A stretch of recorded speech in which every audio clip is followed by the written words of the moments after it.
Miarahaba antsika rehetra izay manaraka ity fandarana Zarahay Mahasoa ity, fandarana ifampisarana izay mahasoa sy fifanampiana hanasoavana ny mpiarabelona sy ny mpiaramonina.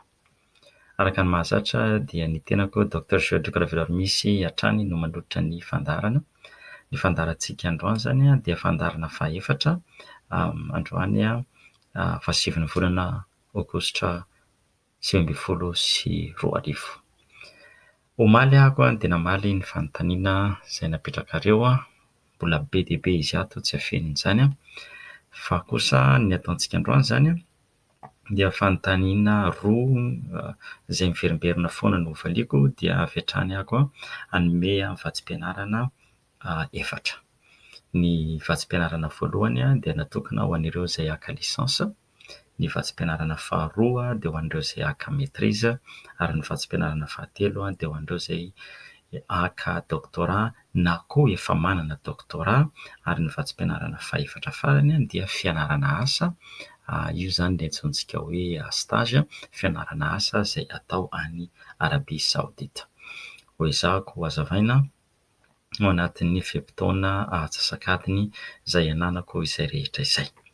Fanampin'izay ihany koa fanamariana kely dia tsy maintsy hisy fandamina ao ataoko izany amin'ity fandarana ity satria dia tena tsy afenina fa be dia be nareo ny liana, dia be dia be ny mangataka fanampiana, dia be dia be koa ny olona tsy naharaka hatramin'ny voalohany dia mila rindra tsara izany ilay izy satria moa izany isika rehetra manao azy ity eto na ny tenako na ny AZ Radio Télévision dia fifanasoavana izy ity raha verimberina tsy mahamenatra ary tsy mandreraka mamerimberina izay zavatra hifanaovana maimaim-poana izy ity noho izany tsy maintsy misy any fandaminana atao mba tsy ho reraka andantony tiam-piandohana ny mpanolotra satria tsy mora ny mandrindra ilay fandarana sy ny mitady ny valim-panontaniana sy mitady an'ilay vatsim-pianarana na dia efa hananana aza ny tahirim-pahalalana momba izany.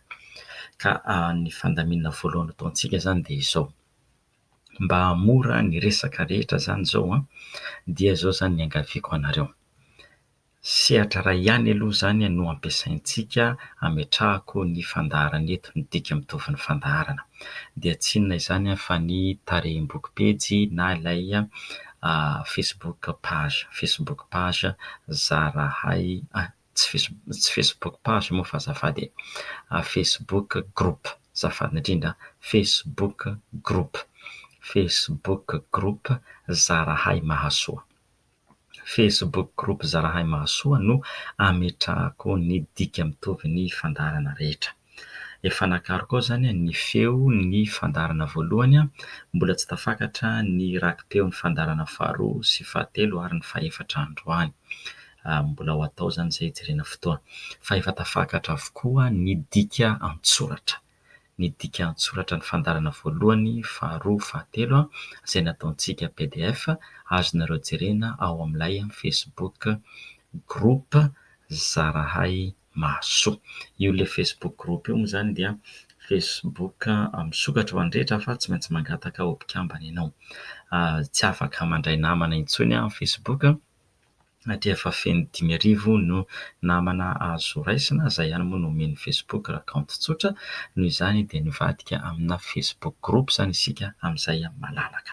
Ka ao aloha izany no misy ny dika mitovy ny firaketana an-tsoratra ny fandarana, dia ho akarintsika ihany koa raha tratra moa izany, raha pejy somafa rehefa tsy tratra dia any amin'ny lahady any ny firaketana am-peo, izany hoe lay atsasakadiny fandarana eto dia akarintsika ao amin'ny Facebook eo koa mba ho heninareo ny rehetrarehetra. Raha ohatra moa nareo misy mahita vahaolana na saosin-kevitra hanampiana amin'ity raharaha ity dia aza misalasala manoratra amin'ny tenako amin'ny Messenger, dia mampiasa ilay hoe vatsim-pianarana any ivelany amin'ny Messenger, na manoratra mivantana ao amin'ilay Zarahay na manoratra mivantana ao amin'ilay hoe asa ho an'ny Madagasikara. Fa amin'izao aloha izany dia aleo ataontsika amin'ilay Facebook group Zarahay Mahasoa daholo aloha ny dika rehetra satria tsy tratra ny manao azy amin'ny kaonty maro. Na nanokatra kaonty maro moa isika amin'izay izany be dia be no afaka misitraka an'ilay fandaharana. Izay izany ny voalohany. Ny faharoa dia izao: Satria ilay fandaharantsika izany mitohy foana. Ka raha ohatra izany ianao vao zao vao nahino dia ny angaviako dia aleo manaraka foana dia satria hiezaka hamaly fanontaniana foana isaky ny manolotra fandaharana. Ny zavatra mitranga mantsy dia be dia be aminareo no miteny hoe hitanay ilay roy jerenay ilay tranokala fa zao efa lasa ilay dady efa diso izany ilay dady efa tsy tratranay intsony dia ahoana. Ny valiny dia tsotra ka be dia be ny vatsim-pianarana dia mitady hafa indray isika na tadidio ilay daty efa lasa iny izany ny oharana iny dia iny indray izany no anaovana fangatahana amin'ny taona ho avy izany hoe raha lazaina izany hoe fahadimy ambin'ny folo ny volana May taona 2024 ny tamin'ity taona ity. Ny amin'ny taona ho avy izany dia mitovy an'izay ihany fahadimy ambin'ny folo ny volana May taona 2024. Ny azonao atao izany dia manomana ny antotan-taratasy rehetra. Farafahakeliny mila enim-bolana ianao hanomanana ny antotan-taratasy rehetra ianarana. Mila enim-bolana.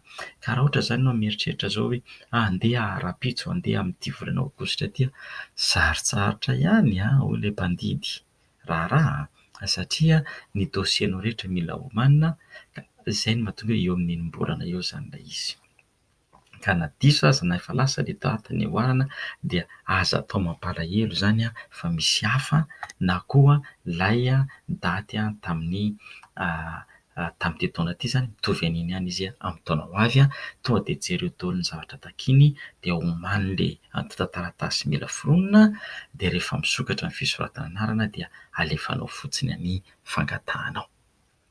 Ny fanamarihana ihany koa izay tiako apetraka satria be dia be izany no miangavy amin'izy ity dia hoe mba hitadiava vatsim-pianarana satria izao no tiako ianarana. Tsorina fa tsy manana an'ilay fotoana hitadiavana ho an'olona tsirairay ahako. Hazavao arak'izay tratranao fotsiny ilay izy dia jerentsika izay azo atao fa ren'ilay roy omeko anareo ireny mba anjaranareo izany no mitady ihany dia rehefa tena sahirana ianareo dia milaza hoe tsy tafavoaka tamin'ity dia vita eo izany ny fomba hanampiana anareo. Farany momba ilay fanamarihana ankapobeny ihany koa. Mety misy amintsika mpiain'ireo mety misy amintsika mpiain'ireo izay andeha atao hoe manana tombotsoa manokana ka afaka mandeha mianatra ihany izy fa tsy mila n'ilay vatsim-pianarana feno. Ny atao hoe vatsim-pianarana feno izany dia ilay vatsim-pianarana miantoka ny saram-pitaterana, ny saram-pianarana, ny saran'ny fivelomana. Ireo izany ilay hoe feno sy ny hoe vidin'ny fitaovana rehetra ilaina. Mety misy aminareo manan-katao ihany ka tsy dia mila loatra n'ilay feno fa rehefa ny ampahany fotsiny ohatra ny misy dia efa ampy azy izay. Ohatra hoe rehefa ilay saram-pianarana ny voantoka dia efa azo ny atao ny mandeha. Raha misy aminareo tahaka an'izay dia manorata amin'ny vantana amiko satria moramora kokoa ny mahita vatsim-pianarana ho anareo noho ny olona izany izay mila azy feno. Raha misy izany hoe tsy voatery ilay feno no ilainy fa misy azo ny atao ihany. Misy azo ny atao ihany hanefahana ny saram-pianarana dia manorata amin'ny vantana amiko amin'ny alalan'ireo ilay tarehim-bokintsika ireo izany ilay Facebook na ilay arak'izay lazaiko teo vatsim-pianarana any ivelany ny compte messenger vatsim-pianarana any ivelany na rehefa tafiditra ao amin'ilay Facebook groupe Zarahay Mahasoa ianao dia efa lazao mivantanao na ianao koa afaka manoratra amin'ny vantana amiko any amin'ny adresy Gmail-ako. Ny olana fotsiny arak'izay lazaiko izay tsy mahavaly avy hatrany ahako fa dia ialako tsiny ilay izy hifonana fa tsy voavaly avy hatrany. Na ny fotoana nanaovantsika ny fandaharana aza tsy hoe mitaraina milaza an'ity fa mba ahafantaranareo ny tontolo iainantsika sy arahana amin'ny fanohana dia efa alina foana izany no mandrafitra azy. Ny fandaharantsika ity zoma ity izao dia amin'ny 12 Sasakalina latsaka 10 ty Etazonia alakamisy izao no manamboatra ny fandaharana izay avokarina izay avoaka Rapitso maraina alefany amintsika ka alefaso ilay izy dia jerentsika izay tratra. Fa raha misy ny efa manan-katao izany ka te handeha moramora ny mahita vatsim-pianarana ho azy ireny noho ny olona izay hoe tsy maintsy antohana feno dia manorata dia jerentsika eo izany izay azo atao efa ny fampiresahana sy Rahalafidel moa izany ny fomba fandaminana an'izay rehetra izay ka afaka miresaka mivantana aminy ianareo na afaka manoratra mivantana aty amiko. Zay zany ny zavaran'ando ny amin'ny fandarana androany fa dia iroso ny famaliana fanontaniana anankiray zay miverimberina foana dia zao. Ramose ahoana tsara hoe ilay fanoratana ilay taratasy fandresen-dahatra ny amin'ilay fangatahana vatsim-pianarana. Io zany ilay antsoina hoe lettre de motivation, hoe maninona ianao no mangataka vatsim-pianarana ary maninona izahay no hanome anao ny vatsim-pianarana. Zay ilay hoe lettre de motivation. Efa nisy fandaharana nataontsika taloha momba an'io fa dia averintsika indray zany izy zao satria be dia be mangataka an'io. Zao ary, io taratasy io izay soratanao dia ataonao amin'ilay fiteny izay anaovanao ny fangatahana, ilay fiteny ampiasaina amin'ilay sekoly, na io teny farantsay, na io teny anglisy, na izay teny fampiasa idiranao hianatra, na ilay teny nolazaina ao amin'ilay roy manazava ny fomba fanaovana fangatahana. Io taratasy io dia tsy tokony hihoatra ny 2 pejy. Tsy tokony hihoatra ny 2 pejy. Indraindray aza moa ilay sekoly dia milaza hoe 500 teny isa ihany. Miisa 500 ny teny azonao ampiasaina, na 550 na ataony fotsiny 2 pejy. Arao tsara zany izay toromarika izay. Io taratasy io zany dia zao zany no votoatiny. Io taratasy izay soratantsika io zany dia tokony hisy paragrafy 5. Paragrafy 5. Ny paragrafy 5 ireo zany dia samy manana ny anjarany avy. Ery amin'ny farany ambony no ametrahanao ny adresinao. Tsy tafiditra anatin'ilay paragrafy 5 izay fa ery amin'ny farany ambony no ametrahanao ny adresinao. Ny adresinao adresy izay io ilay antsointsika adresy any an-trano, andefasana an'ilay vatsim-pianarana rehefa mahazo ilay vatsim-pianarana ianao. Dia ataonao koa ny adresy emailaka. Ny adresy emailaka anao dia adresy misy ny anaranao. Misy ny anaranao zay no izy. Ohatra ny azo ny anarako dia Ravelo ary misy, dia ny adresy misy ny anarako zany. Dia za moa mampirisika ataovy Gmail no ampiasaina amin'ilay adresy gmail.com, satria ny gmail.com zany zao dia efa ampiasain'ny sekoly rehetra maneran-tany. Tsy miasa ho an'ny Gmail akory ary tsy mahazo vola amin'ny Gmail. Ty fandarana ataontsika ity dia tsisy vola raisinay sy raha lafidel amin'ity na raim-bilanja tsy misy mihitsy. Tsisy vola raisinay, tsisy commission zany. Azavaiko tsara zay mantsy fa sao dia misy olona mandika vilana. Ka natao zany ataovy Gmail ilay satria ny sekoly rehetra mampiasa an'ilay Gmail. Adresy fizika zany hoe ilay adresy andefasana an'ilay taratasy rehefa azonao ny vatsim-pianarana, dia ataovy eo koa ny adresy Gmail nao. Mamorona adresy ianao, adresy vaovao raha mbola tsy manana, dia misy ny anaranao. Ilay anarana no ataonao ao dia aza asiana numéro. Indraindray mantsy misy olona manao hoe ohatra Ravelo ary misy 120 na Ravelo ary misy 80. Tsy asiana numéro, anaranao ranoray fotsiny no ataonao ao. Ka raha ohatra ny anaranao zany be mpanana dia ataovy eo alohan'ny anaranao ohatra ny fanampina anaranao, na ilay teny voalohany amin'ny fanampina anaranao. Zay ilay adresy vorononao.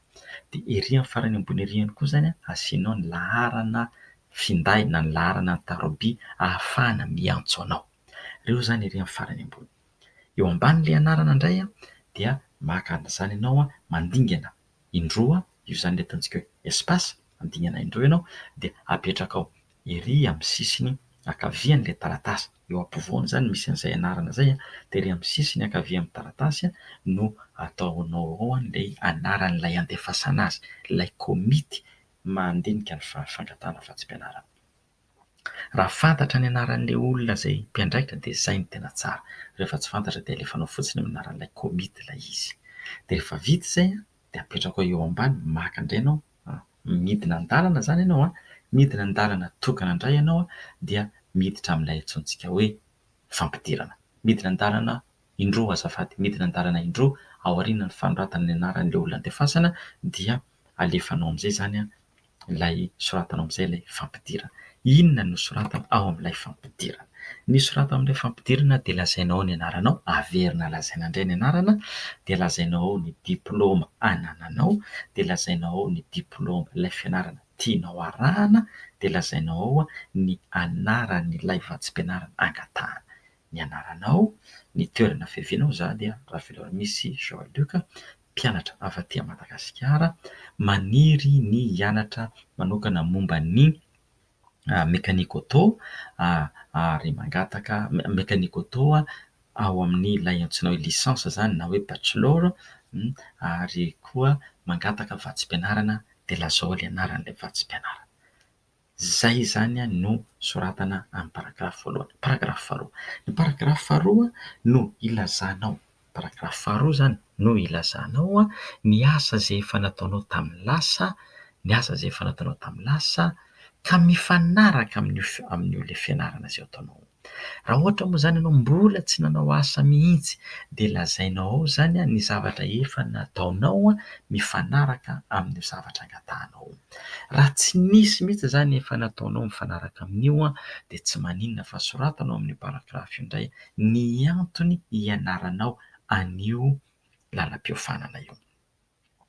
Isika zany tokony hampiseho hoe zavatra efa fantatra no hianarana, no angatahana hianarana satria izay zany isika manko rehefa mangataka vatsim-pianarana tsy hoe mangataka vatsim-pianarana satria isika tsisy vola, mety izay ny antony, fa mangataka vatsim-pianarana isika satria mendrika hahazo vatsim-pianarana.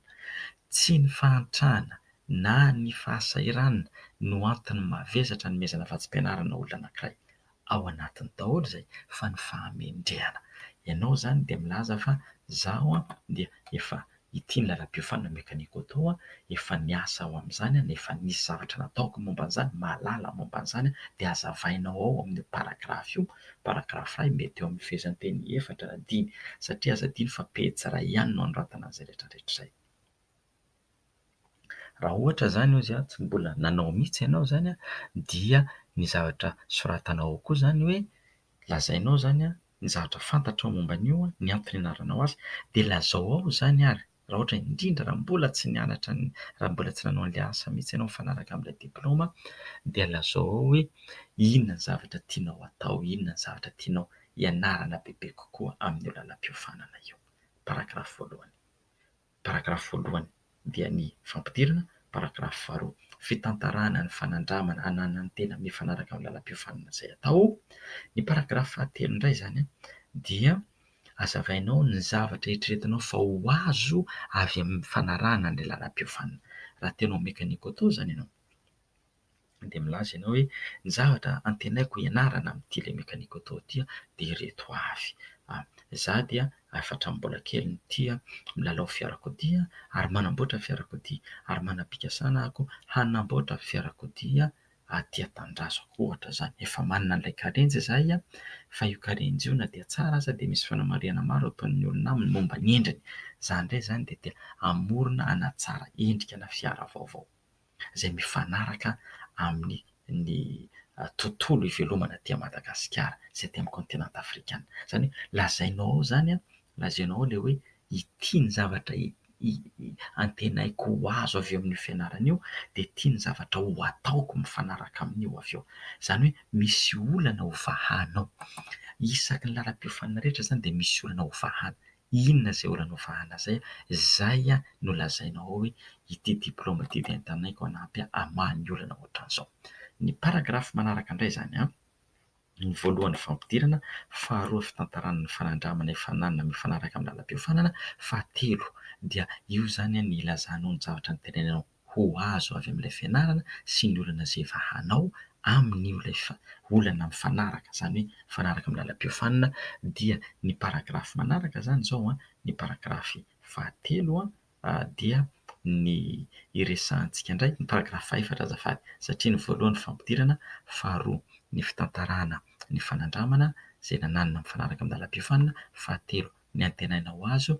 Dia ilay paragrafy fahaefatra indray zany dia ny hazavanao ny planina, ilay drafitra paikadinao zany izay ho ataonao ahazoanao an'ilay diplaoma. Ahazoanao ny diplaomanao zany sy ahazoanao an'ilay asa izay voalaza tany ambony tany amin'ny paragrafy faharoa. Izao avy no ataoko, izaho dia hifandray manokana amin'ireo hiditra ho mpikambana, amin'ireo vondrona olona izay manao mekanika auto ohatra, na efa manangona ny boky mifanaraka amin'izany, na koa hoe hanoratra amin'ireo orinasa izay manao an'io sehatra io ahako mba ahazoana hevitra avy amin'izy ireo hanatsarana ny fianarako sy hanomana amin'ny asa. Lazainao ao zany paikady hoentinao.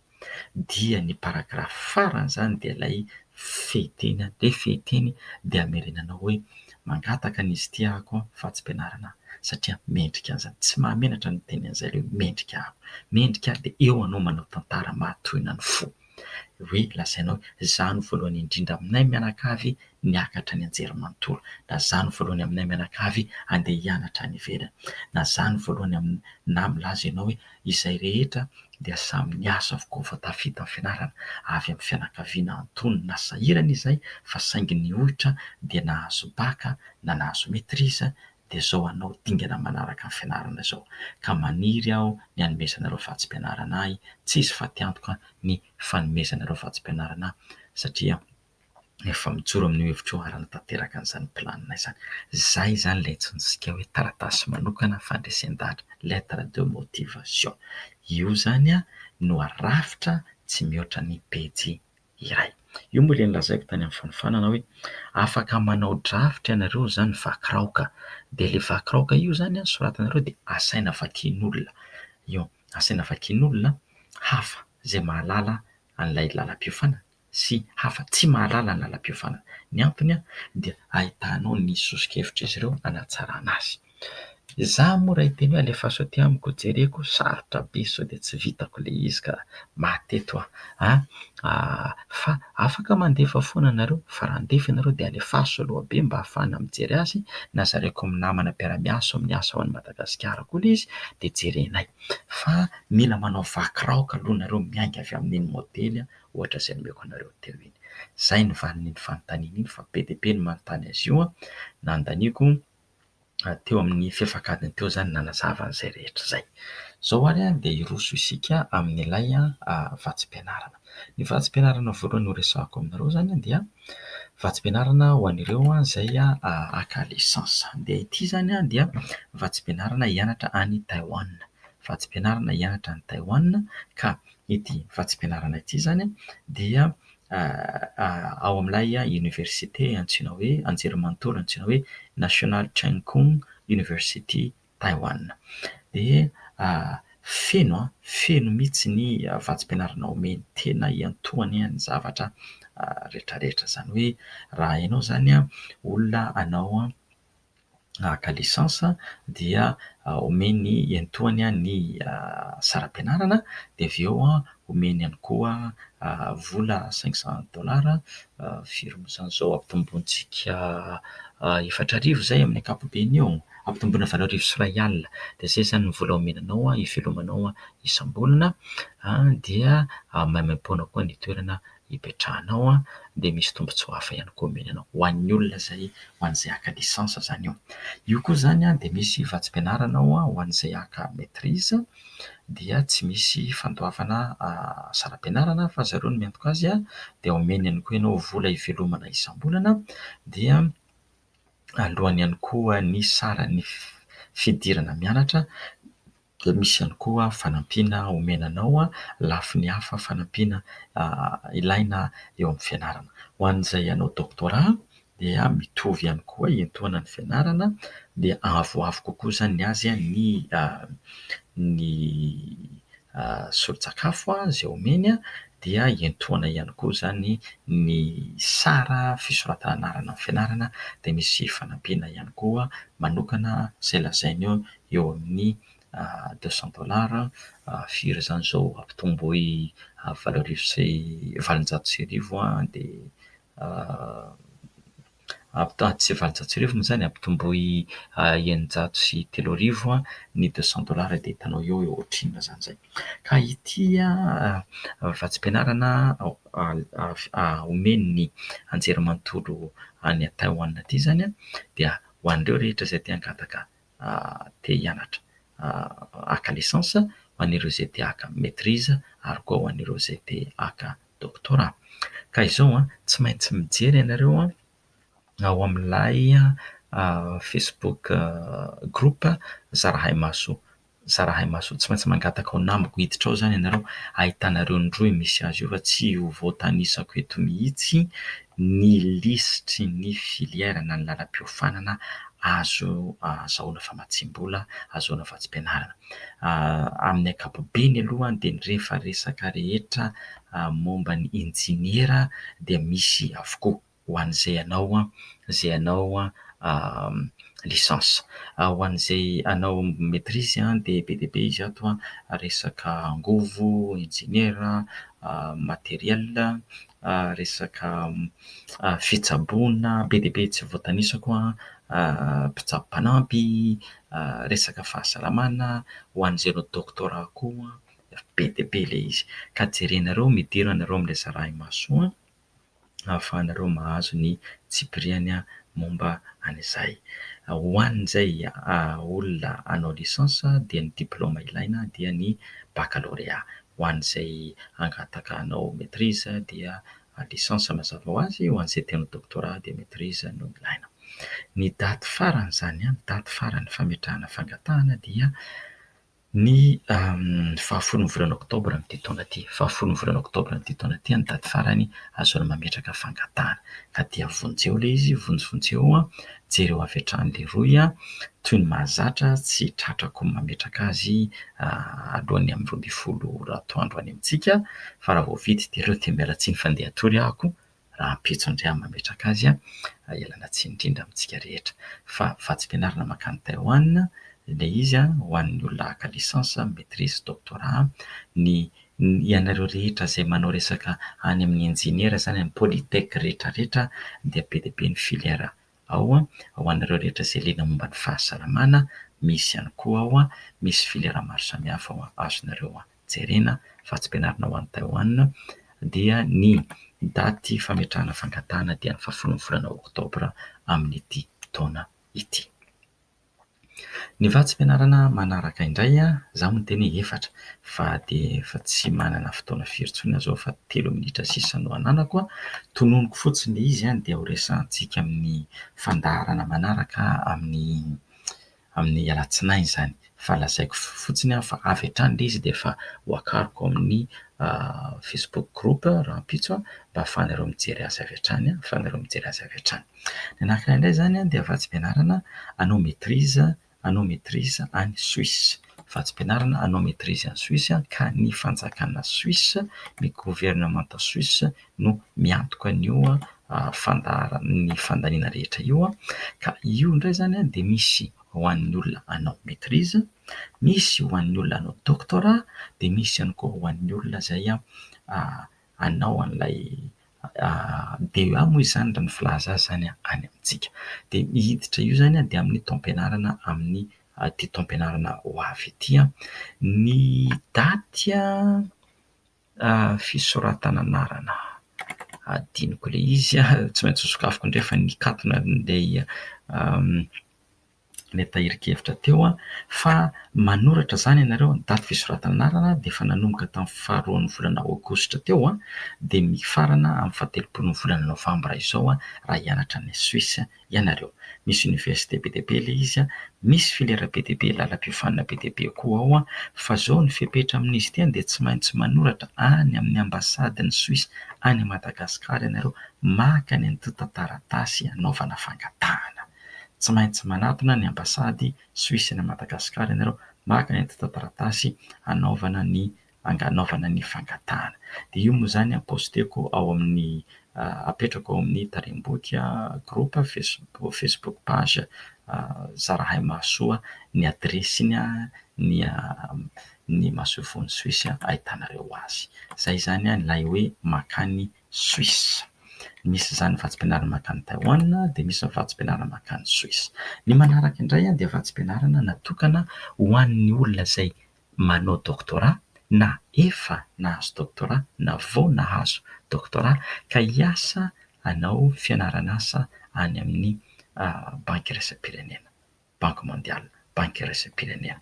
Dia misokatra koa izany io vatsim-pianarana io raha voafidy izany ianao, raha voafidy ianao dia manana tombotsoa hiasa aty États-Unis mandritra ny enim-bolana farafahakeliny ao amin'ny banque mondiale.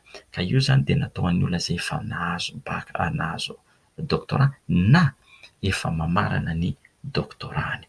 dia manomboka amin'ny volana janoary izao taona ho avy io hatramin'ny jona taona ho avy ilay fanaovana asa na fianarana asa aty États-Unis.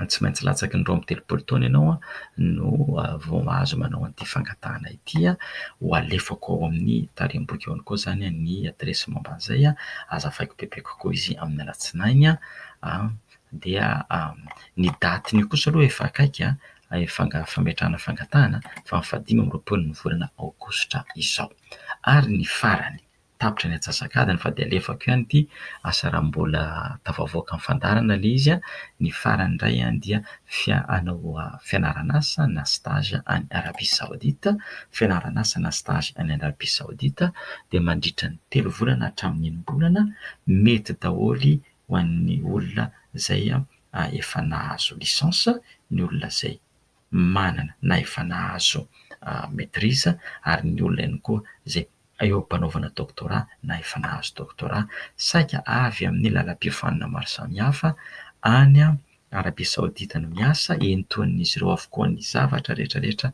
mandritra ny 3 volana hatramin'ny 1 bolana ny fepetra dia izao ho an'ny olona izay manana naoty 420 farafahakeliny.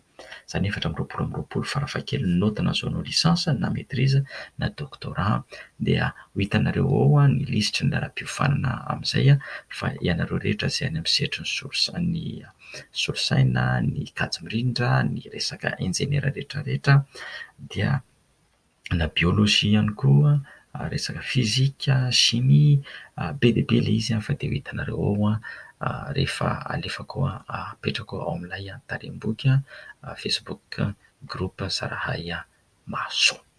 Izay izany ny fandarana androany ialako tsiny fa nitatra kely ilay izy nitatra minitra vitsivitsy enganiaka ho tafavoaka ny fandarana iray manontolo fa dia amin'ny alatsinainy indray isika manohy azy dia mankasitraka indrindra antsika ny aino mankasitraka hatrany ny AZ radio télévision fanolorana ity programa ity mamem-poana ao antsika isorana koa ny teknisiana izay nampita ny feo tany amintsika mankasitraka tompoko lahy mankasitraka tompoko vavy samy tahin'Andriamanitra avokoa isika rehetra. Misaotra tompoko.